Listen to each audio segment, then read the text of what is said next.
You'll need to wear this. My cousin Rachel dropped a crisp black uniform on the bed without even looking at me. The staff's short tonight. Since you work in hotels or whatever, you can help out. I held up the butler's jacket, biting the inside of my cheek to keep from smiling. If only she knew. I didn't just work in hospitality. I owned the Silver Pines Lodge, the exact place she was about to walk down the aisle. You want me to serve drinks at your wedding? I asked, keeping my voice level. Rachel smoothed her silk veil in the mirror and shrugged. It's not like you were really invited, Elena. Uncle Mark says this is a good reminder for you. Some of us were meant to lead, and others, well. She trailed off, but the message was clear. She had no idea that just weeks ago, she'd been sobbing into her phone when her original venue fell through. No idea that I had personally approved her emergency booking. No idea that this entire venue, this luxury mountaintop resort, was mine. 8 years ago, at 25, I walked away from the Carter family business. I didn't want to flip houses or push overpriced condos. I wanted to create experiences, spaces where people felt seen, valued, and pampered. They called me a disgrace. My uncle said, no real woman leaves a legacy behind to make beds for strangers. But that's exactly what I did, starting from the bottom as a front desk clerk. I learned the business inside and out. Now, I own 7 boutique properties across the country. Celebrities, politicians, and Forbes-listed execs all know my name. Elena Wright, founder of Wright Hospitality Group. The Silver Pines Lodge book's out 2 years in advance. But for Rachel, I made an exception. The ceremony's at 5, she added, scrolling her phone.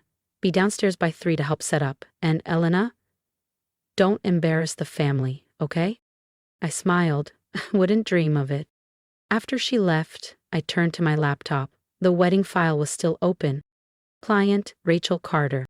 Approved by E. Wright, owner. A message popped up from one of our VIP guests. Excited to see you tonight, Miss Wright. The lodge looks incredible. It does. And Rachel, she's about to find out that the girl she tried to turn into her butler owns the entire stage she's performing on. She beamed, thinking her last-minute booking at Silver Pines was thanks to the Carter family's influence. The irony nearly made me laugh out loud. My phone buzzed. A text from my assistant Lena. Everything's ready for tomorrow, full staff briefed, all under NDA per your instructions. You sure you want to go through with this?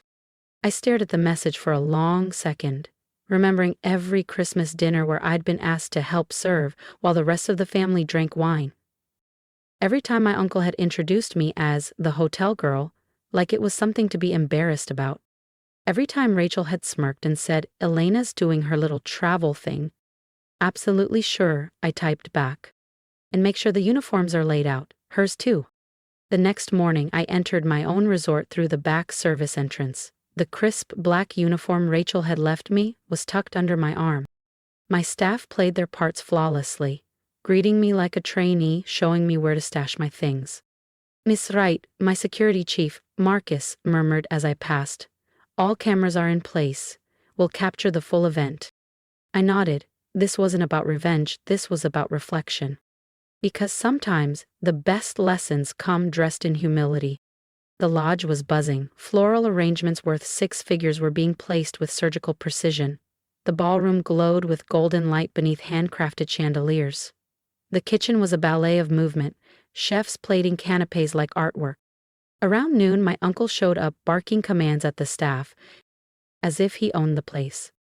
Is this really the champagne you're serving? He scoffed at the sommelier. This is a Carter wedding. You should know better. The sommelier, who'd personally selected that vintage for my private collection, kept his tone even. I'll check with management, sir. My aunt breezed in soon after, oblivious, micromanaging the planner I'd hired myself. She walked past me twice without a flicker of recognition.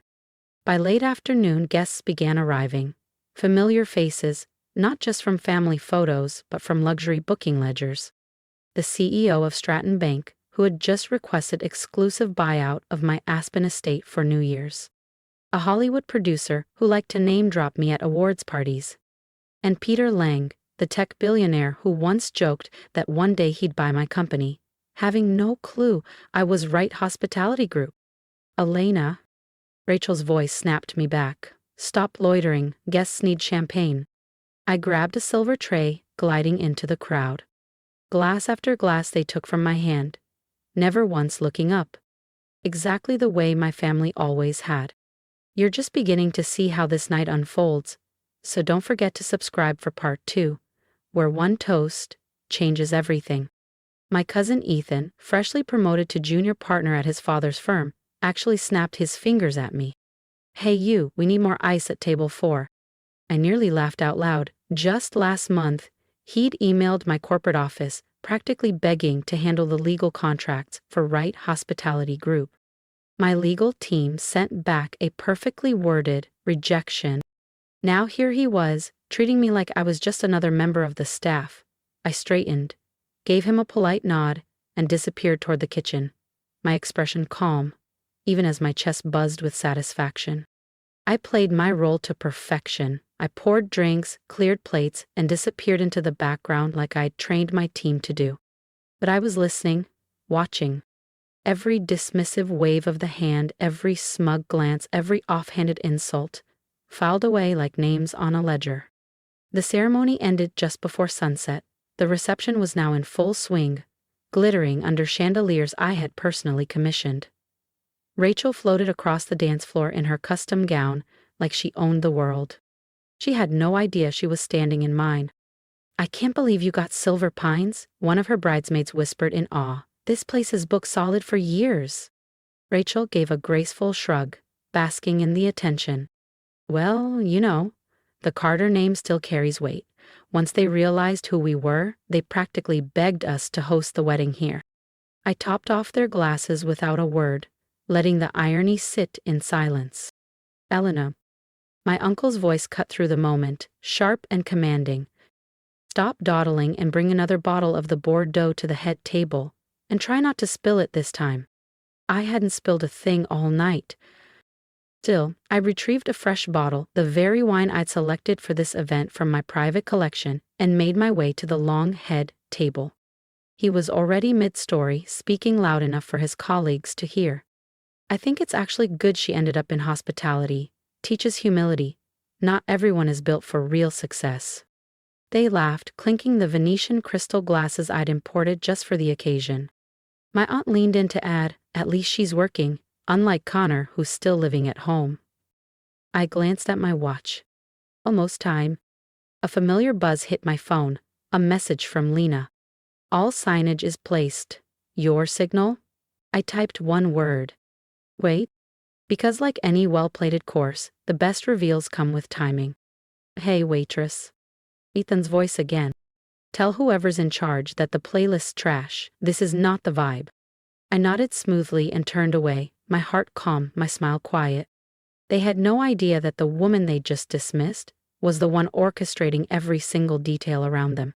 And if you've stayed with me this far, you might want to hit that subscribe button, because what happens next at this wedding, you won't want to miss it. I had personally curated the evening soundtrack, a hand-picked blend of modern classical, performed live by the London Symphony Orchestra, which incidentally I sponsor annually. Of course, sir, I said to Ethan, offering a polite nod. I'll speak to the owner right away. Good luck with that, Rachel chuckled from behind her flute of champagne. Elena, Mr. Wright never shows his face, probably some ancient recluse who doesn't even know what's happening in his own resort. That was my cue. I reached for my phone and sent a single message to Lena. Now, the chandeliers dimmed slightly, conversations across the ballroom tapered off as the LED screens mounted along the walls flickered to life. The Silver Pines logo shimmered on screen in elegant gold. Then came the words. Welcome to Silver Pines Lodge, a message from the owner. My uncle leaned forward. What's this? He muttered, his brow furrowed. The screen shifted. A series of high-definition photos faded in. Me standing beside ribbon cuttings in Singapore and Jackson Hole. Me shaking hands with dignitaries. Accepting the Luxury Hotelier of the Year award. Posing in front of properties with signs that read, Right Hospitality Group. My face, my name, clear as day. Gasps swept the room like a breeze. Champagne glasses paused mid-air. I reached up and slipped off the crisp black jacket I'd worn all evening, revealing a sleek, navy Tom Ford suit underneath. I stepped forward into the center of the ballroom. Actually, I said, voice steady, the owner is very aware of what happens in her resorts. Rachel's glass slipped from her hand, shattering on the marble floor. Ethan choked on his wine. My uncle's face drained of all color. That's not possible, Rachel whispered. Would you like to see the deed? I asked with a smile, or the annual financials? I assure you, everything is quite in order. You own this place? My uncle stammered. All 7 properties, actually, I replied.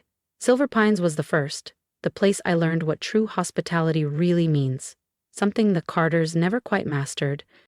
The screen continued, sweeping drone shots of our Swiss Alpine estate, aerial views of our oceanfront Maldives sanctuary, the rooftop lounge of our San Francisco flagship, my empire, quietly built while they thought I was just folding linens.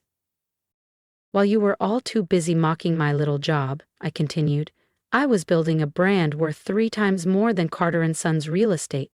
That landed hard.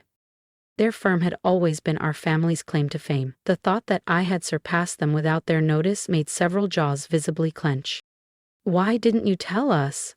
My aunt asked, her voice shaking. I looked her dead in the eye. Would you have believed me? 10 years ago you said no niece of yours would ever amount to anything serving other people. I glanced around the room. Turns out, I wasn't just serving, I was leading. You were right about one thing, I said calmly. I don't work in service. I revolutionized it. Right on cue, Lena appeared at my side, tablet in hand. That's right, the governor is on line 1. Should I let him know you're tied up with family matters? A murmur spread like wildfire. The same governor who earlier had waved me away like I was invisible was now asking for me by name. Elena, Rachel took a hesitant step forward, the lace of her gown brushing the polished marble. We didn't know. I never meant. No, you didn't, I agreed. You were all too busy looking down to ever look up. I turned slightly, addressing the entire ballroom, now a mix of stunned silence and darting glances. But that's okay. While you were focused on appearances, I paused, gesturing around. I was building something real. I took a deep breath and lifted my glass. Please, enjoy the rest of the evening. The reception has been extended 2 hours, on the house. A ripple of soft laughter moved through the crowd. I added with a wink, though I'm afraid I'll no longer be personally serving drinks. A few guests clapped, 1 or 2 raised their glasses in my direction, now realizing exactly who had been walking among them all night. From the front my uncle rose, straightening his designer tie like he was preparing for a boardroom pitch. Elena, he said, voice more careful now. Perhaps we should discuss this in private. Of course, I nodded smoothly. My office is just upstairs. Though you may remember it, you complained yesterday that the penthouse suite was wastefully oversized. A few guests chuckled. The irony had landed.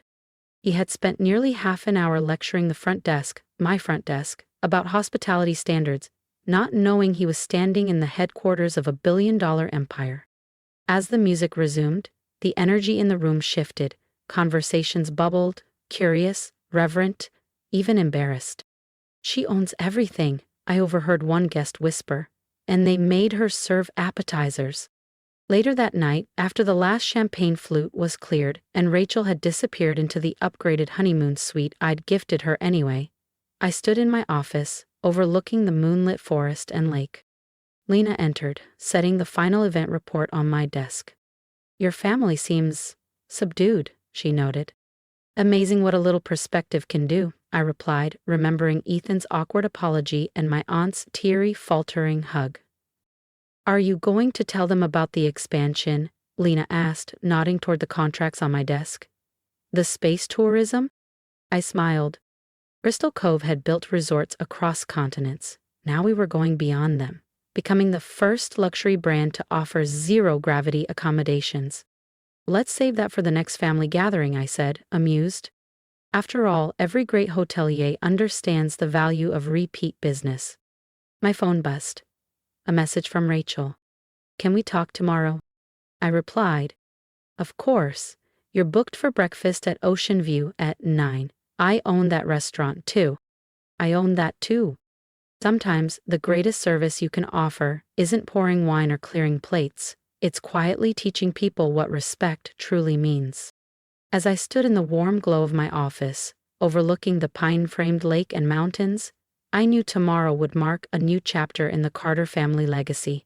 One that wouldn't be built on empty pride or last names, but on earned recognition, and maybe a little humility. Because success was never about who you serve, it's always been about how you lead. And sometimes, leading means stepping back and letting others see what they've been blind to all along. I glanced over at the butler's jacket, still draped over the chair near my desk, a symbol of how low they believed I'd fallen. But tonight, it had served me better than any crown ever could. I smiled. It had been worth every tray, every fake nod, every snapped finger, for just one night, to show them that dignity has nothing to do with uniforms and everything to do with character. Outside, the sky melted into hues of amber and lavender, casting a soft golden light across the landscape of my resort. My resort. Tomorrow would bring expansion plans, investor calls, and maybe even a real conversation with Rachel over breakfast. But tonight, I was at peace. Because sometimes the best revenge isn't cold at all. It's warm, elegant, and comes with a view money can't buy.